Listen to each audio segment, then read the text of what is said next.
സർക്കാർ വിറച്ചു നിൽക്കുകയാണ്. എന്താണ് ഈ സർക്കാരിന്, CPM-ന്, അധികാരികൾക്ക്, ഈ മാഫിയ സംഘത്തിന് ആ കൊലപാതകത്തിൽ ഉത്തരവാദിത്തമില്ല എങ്കിൽ എന്തുകൊണ്ട് CBI അന്വേഷിച്ചോട്ടെ എന്ന് സർക്കാർ ഹൈക്കോടതിയിൽ പറയുന്നില്ല? അപ്പൊ ആരോപണങ്ങൾക്ക് ചില വാസ്തവങ്ങളുണ്ട്. സ്വർണം കള്ളക്കടത്ത് മാത്രമല്ല, സ്വർണം കള്ളക്കടത്ത് നടത്തി കൊണ്ടുവരുന്നവന്റെ സ്വർണം അടിച്ചു മാറ്റുന്ന പുതിയ വാക്കാണ് സ്വർണം പൊട്ടിക്കൽ. അതുവരെ ചെയ്യുന്ന ആളുകളാണ് ഈ ഭരണത്തിന്റെ സ്ഥിരാകേന്ദ്രത്തിൽ, ഈ നോർത്ത് ബ്ലോക്കിൽ, ഈ മെയിൻ ബ്ലോക്കിൽ മുഖ്യമന്ത്രിയുടെ ഓഫീസിൽ ഇരിക്കുന്നത്. സ്വർണം പൊട്ടിച്ചു മാറ്റുന്നവർ, മാഫിയ സംഘങ്ങൾക്ക് കുടപിടിച്ചു കൊടുക്കുന്ന ആളുകൾ, അഴിമതി, കോഴ, SP ഓഫീസിലെ മരം വരെ വെട്ടിമാറ്റുക. എന്നിട്ട് ഒന്ന് ആലോചിച്ചു നോക്കിയേ, ഇവര് കുറച്ചുനാൾ കൂടി ഇരുന്നാൽ ഈ സെക്രട്ടേറിയറ്റിന് വീല് വെച്ച് വീട്ടിൽ കൊണ്ടുപോകും. അതിനും മടിക്കാത്തവരാണ്. എവിടെയുള്ള കമന്ന് വീണാൽ കാൽപ്പണമായി പൊങ്ങുന്ന അഴിമതിക്കാരുടെ താവളമാണ് മുഖ്യമന്ത്രിയുടെ ഓഫീസ്. കോടികൾ ഉണ്ടാക്കിയാണ്, കോടികൾ കോടികൾ. എല്ലാത്തിനും അഴിമതിയാണ്. ഒരു ഓൺലൈൻ കാരൻ എന്താണ് പോലീസിന്റെ വയർലെസ് സന്ദേശം പിടിച്ചു, അവന്റെ കയ്യിൽ നിന്ന് 2 കോടി മേടിച്ചു എന്ന് ഞാനല്ല പറഞ്ഞതാരാ? പറഞ്ഞത് ഭരണകക്ഷി MLA. എന്നിട്ട് പോലീസ് പാവ ഇതുപോലത്തെ നിൽക്കുന്ന പോലീസുകാർ അവനെ അന്വേഷിച്ച് പോവാണ് പൂനെയിൽ. അപ്പൊ ആരാ ഒറ്റിക്കൊടുക്കുന്നത്? എടാ പോലീസ് വന്നിട്ട് മാറിക്കോളാൻ പറയുന്നത് ആരാ? Additional DGP law and order. അവൻ രക്ഷപ്പെട്ട് ഡൽഹിയിലെത്തി. അപ്പൊ ഈ പാവം പോലീസുകാരൻ അവൻ ഡൽഹിയിലുണ്ട് എന്ന് കണ്ടുപിടിച്ച് അവനെ അറസ്റ്റ് ചെയ്യാൻ പോവുകയാണ്. അപ്പൊ വിളിച്ചു പറഞ്ഞു, കേരള പോലീസ് ഡൽഹിയിലേക്ക് വരുന്നുണ്ട്, നീ മാറിക്കോ. ആരാ പറഞ്ഞത്? Additional DGP law and order. Best ഒറ്റ. ഇതിനേക്കാൾ നല്ല ഒറ്റുകാരെ കിട്ടില്ല. അവരെല്ലാം മുഖ്യമന്ത്രിയുടെ ഓഫീസിലാണ്. BJP നേതാവ് ഞാനൊരു ആരോപണം ഉന്നയിച്ചു കഴിഞ്ഞ ദിവസം. 2023 ഏപ്രിൽ 20 തൊട്ട് 22 വരെ തീയതികളിൽ RSSന്റെ അഖിലേന്ത്യാ ജനറൽ സെക്രട്ടറി ദത്താത്രേയ ഹൊസബലെ ആ 3 ദിവസം ആ ക്യാമ്പിൽ പങ്കെടുത്തു. 20 ദിവസത്തെ ക്യാമ്പാണ്. ആ ക്യാമ്പിൽ പോയി മുഖ്യമന്ത്രിയുടെ ദൂതനായി അഡീഷണൽ DGP അജിത് കുമാർ ഔദ്യോഗിക കാറിൽ പോയി. ഹയാത്തിൽ ആ കാറിട്ട് വേറൊരു സ്വകാര്യ കാറിൽ കയറി തൃശൂരിൽ പാറമേക്കാവ് വിദ്യാമന്ദിർ സ്കൂളിൽ പോയി RSS ജനറൽ സെക്രട്ടറിയെ കണ്ടു. എന്തിനാണ് മിസ്റ്റർ പിണറായി വിജയൻ, നിങ്ങൾക്ക് എന്ത് കാര്യമാണ് RSS ജനറൽ സെക്രട്ടറിയുമായി സംസാരിക്കാനുള്ളത്? നിങ്ങൾ എന്തിനാണ്, എന്ത് കാര്യം പറയാനാണ് നിങ്ങൾ അജിത് കുമാറിനെ RSS കേന്ദ്രത്തിലേക്ക് വിട്ടത്? BJPയുടെ ആഗ്രഹം തെരഞ്ഞെടുപ്പിന് മുമ്പ് കേരളത്തിൽ അക്കൗണ്ട് തുറക്കണമെന്നാണ്. ഞാൻ പറയുന്നു, മുഖ്യമന്ത്രി പിണറായി വിജയൻ അജിത് കുമാറിനെ വിട്ടത് BJPക്ക് കേരളത്തിൽ അക്കൗണ്ട് തുടങ്ങാൻ, തൃശൂരിൽ അക്കൗണ്ട് തുടങ്ങാൻ ഞങ്ങൾ സൗകര്യം ഉണ്ടാക്കി തരാം എന്ന് പറയാനാണ്. അതിനു പകരം ഞങ്ങളെ കേസിൽപ്പെടുത്തരുത് എന്ന് മാത്രമാണ്. അതിന്റെ തുടർച്ചയായി തെരഞ്ഞെടുപ്പ് കാലത്ത് തൃശൂരിൽ നിങ്ങൾക്കറിയാം, തൃശൂർ പൂരം പോലീസ് തന്നെ അടിച്ച് കലക്കി. അപ്പൊ എന്താ ഗവൺമെന്റ് പറഞ്ഞത്? ഒരു കമ്മീഷണർ അവൻ അഴിഞ്ഞാടി, അവനെ നീക്കം ചെയ്യുന്നു, അവനാണ് കുഴപ്പമുണ്ടാക്കിയത്. കമ്മീഷണർ അല്ലെ, ഒരു കമ്മീഷണർ കുഴപ്പമുണ്ടാക്കി. രാവിലെ മഠത്തിൽ വരവ് മുതൽ 11 മണി മുതൽ ഇയാൾ അഴിഞ്ഞാടുകയായിരുന്നു. പിറ്റേ ദിവസം രാവിലെ 7 മണി വരെ ഏകദേശം 10-20 മണിക്കൂർ ഒരു കമ്മീഷണർ അഴിഞ്ഞാടിയപ്പോ അതിന്റെ മീതെയുള്ള ഉദ്യോഗസ്ഥന്മാരൊന്നും അറിഞ്ഞില്ലേ? എന്താ പോലീസിന്റെ ഹൈറാർക്കി? അതിന്റെ മീതെ DIG ഉണ്ട്, അതിന്റെ മീതെ IG ഉണ്ട്, അതിന്റെ മീതെ additional DGP law and order ഉണ്ട്, അതിന്റെ മീതെ DGP ഉണ്ട്. ഒരുത്തനും അറിഞ്ഞില്ലേ?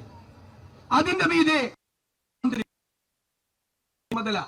ഒരു കമ്മീഷണർ ഒരു പ്രധാനപ്പെട്ട ഉത്സവം തൃശൂരിൽ അടിച്ച് തകർക്കാൻ അഴിഞ്ഞാടുമ്പോൾ ഇവരെല്ലാം അത് കാണാതെ കേൾക്കാതെ എവിടെ പോയിരുന്നു? ഈ കമ്മീഷണർ അഴിഞ്ഞാടി എന്ന് ഗവൺമെന്റ് പറയുമ്പോൾ കമ്മീഷണറുടെ തലപ്പത്തുള്ള അഡീഷണൽ DGP അജിത് കുമാർ തൃശൂരിൽ ഉണ്ടായിരുന്നു. ഞാൻ ഉത്തരവാദിത്ത ബോധത്തോടുകൂടി പറയുന്നു, അയാൾ തൃശൂരിൽ ഉണ്ടായിരുന്നു. ഒരു ഫോൺ വിളിച്ച് താൻ എന്താണോ ചെയ്യുന്നത് എന്ന് കമ്മീഷണറോട് ചോദിക്കാൻ തയ്യാറായില്ല. അപ്പൊ അജിത് കുമാറിന്റെ നേതൃത്വത്തിൽ മുഖ്യമന്ത്രിയുടെ അറിവോടുകൂടിയാണ് BJP BJPയുമായി ചേർന്ന് തൃശൂർ പൂരം അടിച്ചു കലക്കിയത്. ഇനി മുതൽ പിണറായി വിജയൻ അറിയപ്പെടാൻ പോകുന്നത് പൂരം കലക്കി പിണറായി വിജയൻ എന്നാണ്. പൂരം കലക്കി പിണറായി വിജയൻ. ഞാൻ ഈ BJPക്കാരുടെ കാര്യം വലിയ കഷ്ടമാണ്. ഹിന്ദുക്കൾക്ക് വേണ്ടിയിട്ടാണ് നിൽക്കുന്നത്. എന്നിട്ട് ഇലക്ഷനിൽ ജയിക്കാൻ വേണ്ടി ഉത്സവം അടിച്ചു പൊളിക്കാൻ CPMുമായി ഗൂഢാലോചന നടത്തിയ ഇവരാണോ ഹിന്ദുക്കളുടെ സംരക്ഷകർ? ഇവര് ഭൂരിപക്ഷ സമുദായത്തെ ചതിക്കുക ഈ CPMുമായി ചേർന്ന്. ഇവർക്കോ ഒടുക്കത്തെ ന്യൂനപക്ഷ പ്രേമം. എന്നിട്ട് BJPയുമായി ചേർന്ന് പൂരം അടിച്ചു കലക്കാൻ, BJPയെ ജയിക്കാൻ സൗകര്യം ഉണ്ടാക്കി കൊടുക്കുക.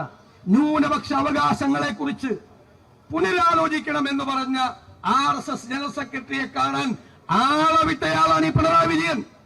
അപ്പൊ ഇതെന്താ? എല്ലാം നടത്തുന്നത് ഷേഡി ഏർപ്പാടാണ്. നിയമവിരുദ്ധമായ നടപടികൾ ചെയ്യുമ്പോൾ അതിൽ നിന്ന് രക്ഷപ്പെടാനാണ് BJPയുടെ കുടയെടുത്ത് ചൂടിയിരിക്കുന്നത്. തണലാണിപ്പോൾ BJPയുടെ കുട.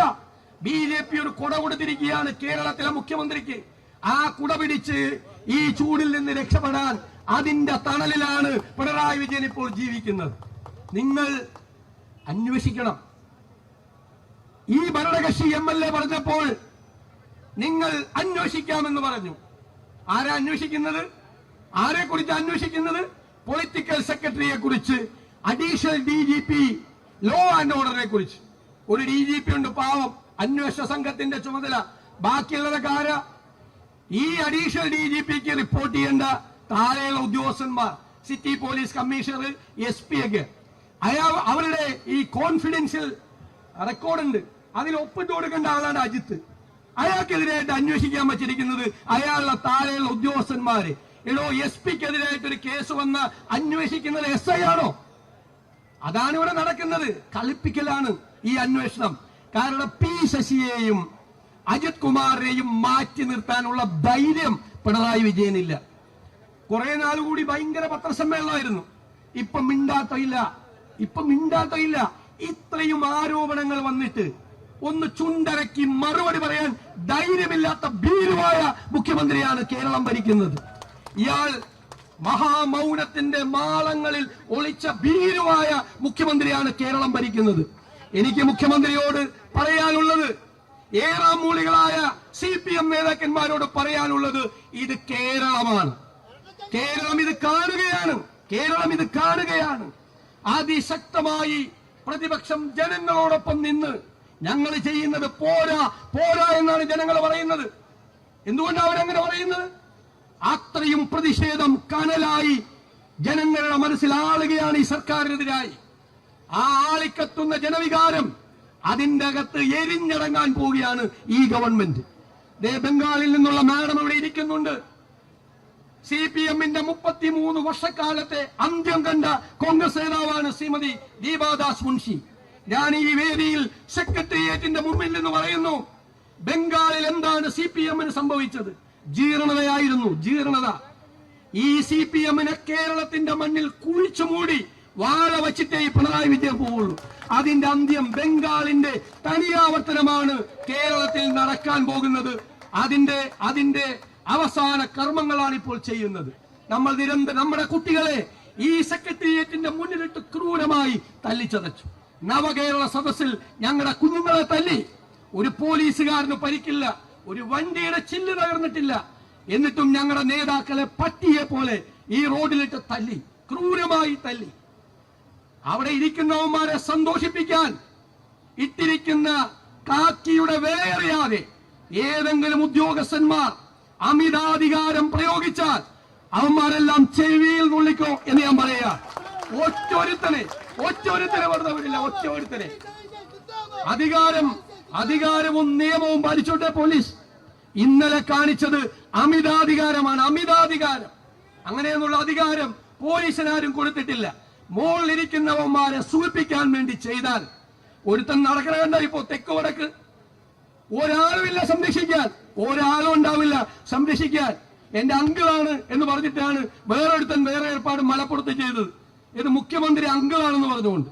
എന്റെ മോനെ, ഒരു അങ്കിളും ഉണ്ടാവില്ല രക്ഷിക്കാൻ. അപകടത്തിൽപ്പെട്ട രക്ഷിക്കാൻ ഒരുത്തനും ഉണ്ടാവില്ല എന്നുള്ള ഓർമ്മ ഈ ഉദ്യോഗസ്ഥന്മാർക്കുണ്ടെങ്കിൽ നല്ലത്. ഒരുപാട് നല്ല ആളുകളുണ്ട് പോലീസിൽ, നല്ല മനുഷ്യരുണ്ട്. അവരൊക്കെ സൈഡ് ലൈൻ ചെയ്യപ്പെട്ടു. സ്കോട്ട്ലൻഡ് യാർഡിനെ വെല്ലുന്ന പോലീസായിരുന്നു കേരളത്തിലെ പോലീസ്. ആ പോലീസിനെ ഏറാം മൂളികളാക്കി. കണ്ടില്ലേ, MLA കാല് പിടിക്കുന്നു ഒരുത്തൻ SP, MLA കാല്. എന്നിട്ട് SP വേറെ 3 SP-മാരെ പറ്റി എനിക്ക് പറയാൻ പറ്റില്ല ഇവിടെ ഇരുന്നിട്ട്. അതുപോലത്തെ വേണ്ടാത്ത വർത്താനം ഇടോ. തിരുവനന്തപുരം DCC പ്രസിഡന്റ് കൊല്ലത്തെയും ആലപ്പുഴയിലെയും പത്തനംതിട്ടയിലെയും DCC പ്രസിഡന്റിനെ പറ്റി മോശം പറഞ്ഞാൽ പാലോട് രവി പാർട്ടിയിലുണ്ടാവില്ല. ഉണ്ടാവോ?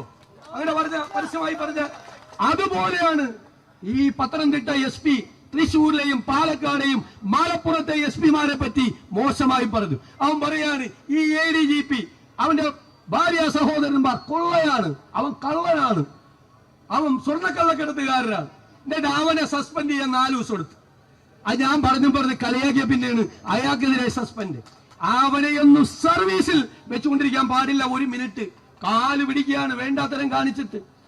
എന്നിട്ട് നല്ല പോലീസുകാർക്ക് വരെ നാണക്കേടുണ്ടാക്കുന്നവന്മാർ ഇറങ്ങിയിരിക്കുക. അതുകൊണ്ട് ഞാൻ ദീർഘിപ്പിക്കുന്നില്ല. ഇതൊരു വലിയ സമര പരമ്പരയുടെ തുടക്കമാണ്. ഇതിനെതിരായി നടപടികൾ സ്വീകരിച്ച് ഇതുമായി മുന്നോട്ട് പോയില്ലെങ്കിൽ ഇതിനേക്കാൾ വലിയ സമരം തല്ലി ഒതുക്കാം എന്നൊന്നും ആരും കരുതണ്ട. തെറ്റിദ്ധാരണ. നവകേരള സദസ്സിൽ കണ്ണൂർ തല്ലി ഒതുക്കാൻ നോക്കിയിട്ട് തിരുവനന്തപുരത്ത് വന്നിട്ടും തീർന്നില്ല. അതിന് ജനങ്ങൾ നല്ല മറുപടിയും തെരഞ്ഞെടുപ്പിൽ തന്നു. അതുകൊണ്ട് ഈ സമരത്തിൽ പങ്കെടുക്കുന്ന മുഴുവൻ സഹപ്രവർത്തകരെയും നേതാക്കളെയും ഒരിക്കൽ കൂടി അഭിവാദ്യം ചെയ്തുകൊണ്ട് ഞാൻ എന്റെ വാക്കുകൾ നിർത്തുന്നു. UDF കൺവീനർ മുൻ KPCC പ്രസിഡന്റ് ക്ഷേമവാസ്.